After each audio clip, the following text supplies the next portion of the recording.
السلام عليكم ورحمة الله وبركاته. أهلا بيكم معايا فيديو جديد من وي. فيديو النهاردة إن شاء الله هيكون بناء على طلبكم، وجالي أكتر من طلب لعمل الوحدة اللي احنا شايفينها دي، وحدة الزهرة. هشرح معاكم طريقة عمل الزهرة، وكمان هشرح معاكم طريقة تشبيكها، وكمان هشرح معاكم ايه التغييرات اللي احنا ممكن نعملها داخل الوحدة بتاعتنا أو الزهرة بتاعتنا النهاردة. أتمنى فيديو النهاردة يكون سهل وبسيط عليكم، وكمان ينول أعجابكم. بسم الله الرحمن الرحيم. في البداية بنبتدي نشتغل بخيط متوسط السمك مع إبرة رقم 3.5 ملم. طبعا في ميزة كبيرة جدا في وحدتنا النهاردة، وهي تغيير الألوان. يعني تقدري تستخدمي بقايا الخيوط المتاحة عندك، على شرط ان يكون بقايا الخيوط تسمح بتكوين وحدة كاملة. وممكن كمان لو ما عندكيش بقايا خيوط تسمح بتكوين وحدة كاملة، انك بتعملي يعني بتبدلي الالوان داخل السطور. يعني ممكن السطر الاول لون والتاني لون، والسطرين اللي في الاخر لون واحد كمان. يعني ممكن تستخدمي في الوحدة الواحدة اكتر من لون. نقدر نستخدم في وحدتنا النهاردة اي نوع خيط احنا حابينه لتكوين المفارش اللي احنا حابينه. يعني لو مفرش سرير هنستخدم خيط صوف او خيط قطن، لو مفرش للسفرة بنستخدم الخيوط القطن او الخيوط اللي هي البديلة للقطن، اللي هي المعالجة بطريقة القطن، زي اليس ديفا او ديفا بلس او اليس كوتون جولد. اليس كوتون جولد بيكون 45% قطن و55% اكليريك. لكن كل الانواع بتكون اكليريك 100%، لكن معالجة بطريقة القطن. ممكن كمان خيوط ناكو، ممكن خيوط النايلون اللي هي غزل الصياد. لو حابين قطن خالص بتستخدموا القطن المصري طبعا، بس ناخد بالنا من الانواع اللي بتبهت او ما بتبهتش. وعندنا خيط غزل المنجد، ده بيكون من اجود انواع الخيوط. وعايزه اقول لكم ان انا لما بشتغل مفرش للسفره او مفرش للسرير بيكون باللون الابيض او الاوف وايت، انا ما بستخدمش غير غزل المنجد. مميز جدا وجميل، وبيستحمل معانا كمان غسيل ومكوى، وفي شغله حلو جدا.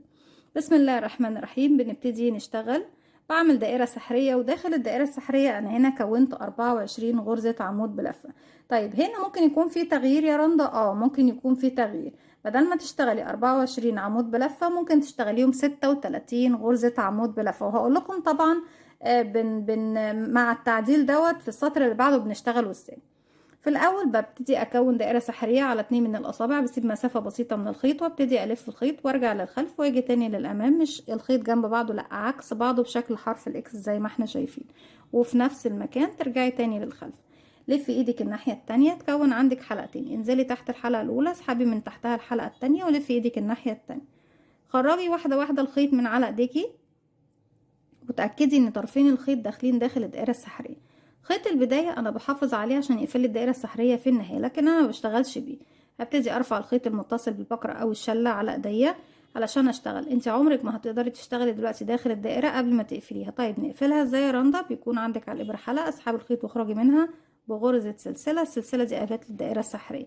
هرتفع عليها كمان سلسلة، ومش هعتبر السلسلتين دول اي حاجة معايا. هما لا شيء، انا ما بعتبرهمش اي حاجه خالص، ومجرد سناده توصلني لارتفاع مقارب للغرزه اللي بشتغلها، وهي غرزه العمود بلفه. وده تاني تغيير ممكن نعمله. طيب ايه هو التغيير؟ انت ما قلتيش حاجه هنغيرها. غرزه العمود، ان انا بدل ما بشتغل غرزه عمود بلفه واحده، تقدري تشتغلي بعمود بلفتين او عمود ب3 لفات. وده هيعمل معاكي فرق في حجم الوحده. يعني لو الوحده دي مثلا نقول ان هي 10 سنتي، لو انت اشتغلتي بعمود ب2 لفة هتكون حوالي 12 او 13 سنتي. لو اشتغلتي بعمود ب3 لفة بتزيد معاكي عدد السنتي، او بتزيد حجم الوحدة اللي انت بتشتغلي. وده طبعا في ناس كتير بتحبه، لان انت بتبقى عايزة تعملي مساحة كبيرة في وقت ايه بسيط، اللي هو نفس الوقت اللي بنعمل فيه الوحدة بتاعتنا. طيب بعد ما قفلنا الدائرة السحرية وارتفعنا كمان بعد السلسلة اللي احنا قفلنا بيها سلسلة، يعني ارتفعت سلسلتين. السلسلتين دول بيكونوا قريبين من ارتفاع العمود بلفة، بيكون 3 سلاسل. دايما لما بشتغل سلاسل مش هعتبرها من العدد، بقلل سلسلة من الارتفاع الخاص بالغرزة اللي هشتغل. تمام. لكن انا مش بعتبرهم نوعية من العدد خالص. هبتدي بقى اشتغل 24 غرزة عمود بلفة. انا كونت الوحدة دي ب24، فعلشان اشتغل وحدة اشبك فيها جنبها لازم تكون بنفس العدد ونفس المقاس. لكن انتوا ممكن من البداية لو حابة تشتغلي عدد غرز اكتر هتشتغلي 36 غرزة عمود بلفة. ازاي بنشتغل غرزة العمود؟ بيكون عندك على الابرة حلقة، بلف لفة واحدة لانه عمود بلفة واحدة، جاي من اسم العمود انك تلف الخيط على الابرة مرة. ادخلي بقى داخل الدائرة السحرية، اسحبي الخيط واخرجي. معانا 1 2 3 حلقات، هلف الخيط واخرج من حلقتين، اتبقوا 2 هلف الخيط واخرج منهم. بكرر بشتغل لغاية ما نوصل ل 24 غرزة عمود بلفة او 36 غرزة عمود بلفة. يبقى كده عندي 1 2 3 وبكمل لغاية ما يكون معايا 24 عمود بلفة. زي ما احنا شايفين كده بقى معانا كام عمود. نبتدي نعد مع بعض، بس قبل ما نبتدي نعد هسحب بقى خيط البداية. خيط البداية انا مش بقفله قوي يعني، بصوا بفضل اسحب لغاية بس ما اوصل لاني اضم ايه الاعمدة على بعضها، لان انتي لو شديتي قوي مش هتقفل لان عدد الاعمدة كبير. نبتدي نعد بسم الله كده 1 2 3 4 5 6 7 8 9 10 11 12 13 14 15 16 17 18 19 20 21 22 23 24. يبقى معانا 24 عمود، وزي ما قلت لكم التغيير اللي في المنطقة دي نقدر نشتغلهم 36 غرزة عمود. طيب لو اشتغلنا 24 او اشتغلنا 36 هنعرف بقى طريقة السطر التاني على اي عدد منهم. بسيب السلسلتين واول عمود اشتغلته ببتدي ادخل داخل حرف الفي الخاص بيه واسحب الخيط معايا. خيط البداية لسه طبعا ما خلصش، بسحبه معايا بالشكل ده تحت الابرة، واسحب الخيط من تحتهم ومن تحت الحلقة اللي عندي على الابرة بغرزة منزلقة زي ما احنا شايفين. طيب هبتدي اشتغل كام سلسلة؟ هشتغل سلسلتين 1 2، وزي ما قلنا مع بعض السلسلتين دول انا مش بعتبرهم اي حاجة معايا من العدد. داخل الفراغ اللي قفلت فيه بشتغل عمود بلفة 1. طيب هبتدي بقى دلوقتي اخد سلسلتين بعد كل عمود، باخد سلسلتين 1 2. ده لو انا شغالة ب 24 غرزة عمود بلفة. طيب يا رندا لو انت شغالة ب 36 غرزة عمود هشتغل 3 سلاسل. يبقى التغيير هنا ان انا بدل ما بشتغل سلسلتين بعد كل عمود هشتغل 3 سلاسل. طيب ايه التعديل التاني؟ ان انا من تحت هلف الخيط بقى على الابرة كده من فوق عشان اروح اشتغل عمود بلفة، بس من تحت هنا بسيب تحت السلسلتين فراغ 1، بسيب عمود 1 واروح للي بعده اشتغل عمود بلفة زيه. طيب انا كده اشتغلت عمود سلسلتين عمود، ومن تحت سبت ايه فراغ 1 بس. لو انا عندي بقى 36 عمود بلفة اشتغلتهم في البداية بشتغل عمود 3 سلاسل عمود، بس من تحت بسيب 2 فراغ مش فراغ 1 بس. خلاص يا بنات عرفنا لو احنا شغالين على 24 عمود هنبقى هنعمل ايه، ولو شغالين على 36 عمود هنعمل ايه. وزي ما قلنا مع بعض التغيير اللي هو اللي بعده هو انك بتغيري نوع الغرزة نفسها، انك بتشتغلي بعمود بلفة او عمود بلفتين او عمود ب3 لفات. كده 1 2 سلسلة بلف الخيط على الابرة. ده طبعا الفراغ اللي اشتغلته الاخير، بسيب بعد منه فراغ واروح للفراغ اللي بعده واشتغل عمود، وبكرر دوت لغاية نهاية السطر. 1 2 سلسلة بسيب من تحت فراغ واشتغل في الفراغ اللي بعده عمود. بكمل كده لغاية ما اخلص الراوند بتاعي كله وارجع لكم نكمل مع بعض. رجعت لكم تاني، وفي نهاية السطر فوق اول عمود اشتغلته ببتدي اقفل بغرزة منزلقة، وهمشي بمنزلقة لغاية السلسلتين. ما بشتغلش فوق الاعمدة نهائي، بتجاهلها تماما. طيب كده مشينا بمنزلقة لغاية السلاسل عندي هنا. انا طبعا سحبت بردك معايا الخيط ده في الخلف. نرجع الجزئية دي تاني علشان اوضحها معاكم اكتر. الخيط اهو انا بدخل تحت حرف الفي وبضيف معايا خيط البداية تاني. هسحب الخيط واخرج من تحتهم، ومن تحت الحلقة اللي عندي على الابرة بمشي بمنزلقة لغاية السلسلتين. انا كده الخيط ده عندي في الظهر هنا انا اقدر اشتغل عليه خلاص في السطر ده. هبتدي ما اشتغلتش ليه؟ طيب يا رندا ما اشتغلتيش ليه عليه في السطر اللي فات؟ علشان انا عندي هنا في اماكن كنت سايباها فراغات، فلو الخيط اتسحب معايا في الخلف هتبصوا تلاقوا ان الفتله او الخيط بتاعك باين في الخلف ومش هيكون لطيف. لكن هنا انا بشتغل اعمده ومش بيكون عندي فراغات في السطر ده خالص، فبالتالي اقدر اخفي الخيط ده تحتي. سلسلتين ومش بعتبرهم اي حاجه من العدد، وببتدي اشتغل داخل كل سلسلتين 5 عمود بلف. 1 2 3 4 5.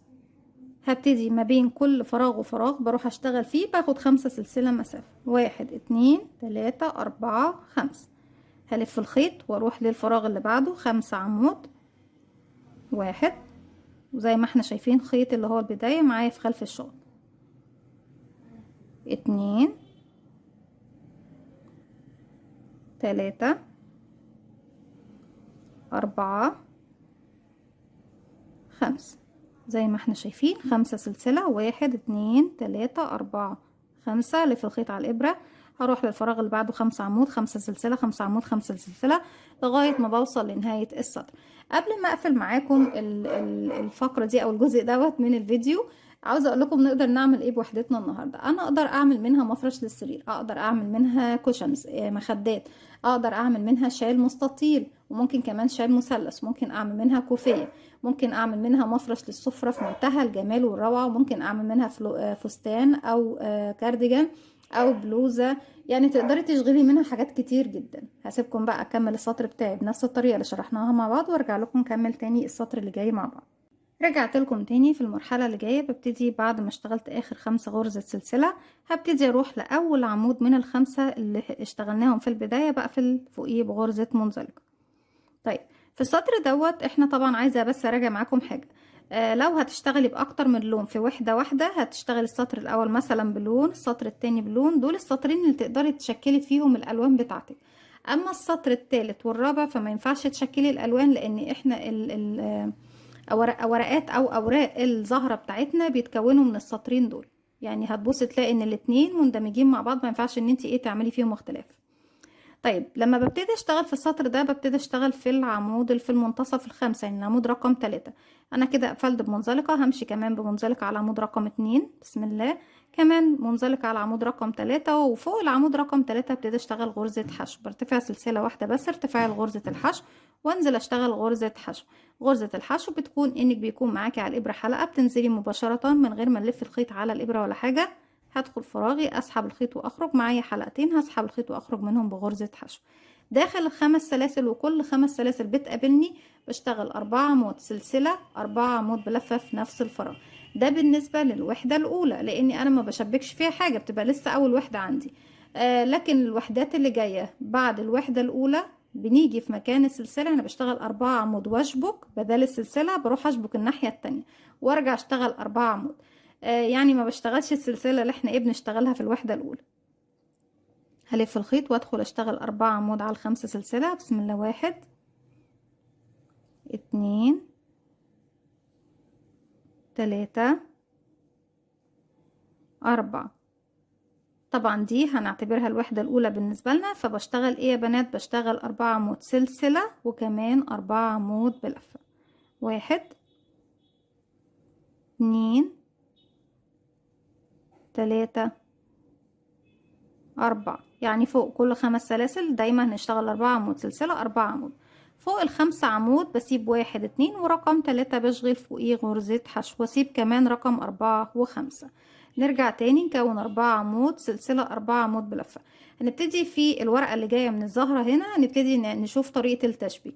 البنات اللي ما بتحبش او بتحس بصعوبة في طرق التشبيك بالنسبة طبعا لإبرة الكروشيه او بطريقة الكروشيه، مفيش اي مشكلة، اشغلي وحداتك كلها مرة واحدة، وفي النهاية بإبرة وخيط وابتدي شبكي الوحدات. انا طبعا بستصعب ان انا استخدم الإبرة والخيط في التشبيك، بحب جدا ان انا اشبك بإبرة الكروشيه، بحس طبعا بسهولة وبشكل بيكون ألطف شوية من التشبيك بالخيط والإبرة. لكن ده صح وده صح ومش بيكون واضح، لكن بالنسبة لي انا بحس دوت وانا بشبك. هبتدي اشتغل 4 عمود، 1 2 3 4. كنت باخد طبعا في الوحدة الاولى ما بين كل 4 عمود و4 عمود باخد سلسلة، لكن طالما هشبك في وحدة تانية ما باخدش السلسلة دي. كده اشتغلنا ال4 عمود، خيطك لفوق، هبتدي اجيب الوحدة المقابلة ليا اللي في الوش، ما بشبكش من الوش الشغل، لا بشبك من ظهر الشغل او من القاعدة. هبتدي عندي مكان السلسلة اللي انا كنت باخدها هنا، هدخل من تحتها، هسحب الخيط وهخرج معاكي كده على الابرة حلقتين، اسحب الخيط واخرجي من الحلقتين مرة واحدة. ارجعي تاني لوحدتك اللي بتكمليها فوق ال5 سلسلة، بكمل 4 عمود كمان، 1 2 3 4. قبل ما نروح نكمل غرزة الحشو ناخد بالنا من المكان ده. انا طبعا ما اشتغلتش السلسلة، لكن لو تلاحظوا ان انا عندي المكان ان انا كأني اشتغلت سلسلة، ده جه منين؟ جه من غرزة الحشو اللي اشتغلتها هنا يا بنات، شبكت بيها. ما هو غرزة الحشو اللي انا اشتغلتها ادتني من فوق شكل حرف الفي الخاص بغرزة السلسلة، يعني كأني اشتغلت غرزة سلسلة. علشان كده قلت لكم مش بنشتغل غرزة السلسلة لو انا هبتدي اشبك في الوحدات المقابلة ليه. مكان مش هشبك فيه هتشتغل السلسلة طبعا. هنبتدي بقى هنا عمود 2 رقم 3 بشغل فوقيه غرزة حشو. ابتدي كمان 4 عمود فوق ال5 سلسلة اللي جايين، 1 2 3 4. السلسلة لو انا مش هشبك هشتغلها، لكن هشبك في الوحدة اللي معايا اللي قصادي هبتدي مش هشتغل. هروح لمكان السلسلة من تحت كده، هدخل اسحب الخيط واخرج. معاكي حلقتين، اسحب الخيط واخرجي منهم. ادتني من فوق مكان كأني اشتغلت السلسلة. هبتدي اشتغل ال4 عمود الباقيين، 1 2 3 4. في العمود اللي في المنتصف اشتغل غرزة حشو. طيب انا في كل زهرة بشبكها في الزهرة المقابلة ليها في ورقتين بس، يعني انا هنا الزهرة دي مع الزهرة دي خلاص هما مكانين بس. الزهرات اللي حواليهم، يعني لو في هنا كمان زهرة تانية بشبكها في ورقتين، هنا كمان زهرة كمان في ورقتين، زهرة كمان في ورقتين، وهكذا. الزهرة الواحدة بتتشبك في 6 وحدات. تمام يا بنات؟ نبتدي بقى نكمل الزهرة بتاعتنا بشكل ايه سهل جدا، مفيش مشكلة. خلاص انا مش بشبك، فببتدي اشتغل 4 عمود سلسلة، 4 عمود على كل 5 سلسلة، 1 2 3 4 وسلسلة طالما انا مش بشبك، وبرجع تاني 4 عمود، 1 2 3 4 وبروح فوق العمود اللي في المنتصف غرزة حشو. بكرر دوت لغاية ما بوصل لنهاية الوحدة بتاعتي او الزهرة بتاعتي. هكمل السطر كله وارجع لكم نشوف وحدتنا مع بعض شكلها ايه. رجعت لكم تاني، ودي وحدتنا في شكلها النهائي. وطبعا بقفل السطر بتاعي في اول غرزة حشو اشتغلتها بغرزة منزلقة. طبعا الوحدة مش جديدة، لكن هي طلب مخصوص منكم، واي طلب على راسي من فوق من عينيا الاتنين لازم ان انا البيه واجاوب معاكم فيه. طلبتوا ان احنا نشرح مع بعض الوحدة وطريقة تشبيكها، ولو في تغييرات ممكن نعملها عليها. طبعا شرحت معاكم الوحدة بكل تفاصيلها، واتمنى ان اكون اتوفقت معاكم في شرحها، وقلت كل التفاصيل اللي ممكن تحتاجوها لعمل الوحدة، وايه كمان الوحدة ممكن نستخدمها فيه زي ما قلنا مع بعض. اتمنى ان الفيديو بتاعي النهارده يكون سهل وبسيط عليكم، وكمان ينول اعجابكم. فضلا ليس امرا. ما تنسوش اذا عجبكم الفيديو تدعموني بلايك وشير وسبسكرايب، واستنوني فيديو جديد من وي. متنسوش كمان تفعلوا زرار الجرس يوصلكم مني كل جديد. السلام عليكم ورحمة الله وبركاته.